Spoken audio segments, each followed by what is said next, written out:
नमस्कार मैत्रिणींनो, मी आहे ना आज माझ्या भावाच्या लग्नासाठी गावी चाललो. तर आम्ही घरीच मेहंदी काढून घेतली. तुम्ही बघू शकता माझ्या भावाचा मुलगा, मी आणि माझी मुलगी आम्ही तिघंजणं चाललो गावी.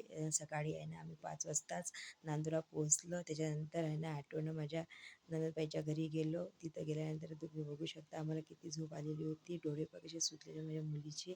आणि माझ्या नणंदबाईच्या मुलीनं पण दरवाजा उघडला तर ते पण डोळे चोळत आहे. तुम्ही बघू शकता बाईच्या घरी चहा वगैरे घेतला, फ्रेश झालो आणि आम्ही स्टॉपवर गेलो. तिथं तुम्ही बघू शकता शिवाजी महाराजांचा किती मस्त किल्ला साकारला आहे. त्याच्यानंतर ॲटोने आम्ही घरी गेलो तर सर्व झोपलेले होते, कोणी ब्रश करून राहिले तुम्ही बघू शकता. आणि इथे सर्वांच्यांना चहा बिस्किट घेणं चालू होतं. माझा भाऊ पण आत्ताच दूध वगैरे घेऊन आला होता आणि छान अशी पूजा झाली. त्याच्यानंतर आहे ना माझी बहीण आणि माझी आई पुरणाचा स्वयंपाक करत होतात. नैवेद्यासाठी देवाच्या दर्शनाला जायचं होतं. चुलीची पूजा करून घेतली आणि दोघींनाही हळदी कुंकू लावून घेतलं. तुम्ही बघू शकता. त्याच्यानंतर आहे ना त्याच्यानंतर माझ्या लहान भाऊजाईनं आहे ना अजून हुंडा भिजवला दिवे करण्यासाठी. तुम्ही बघू शकता. आणि मोठी चहापाणी करत होती सर्वांचं.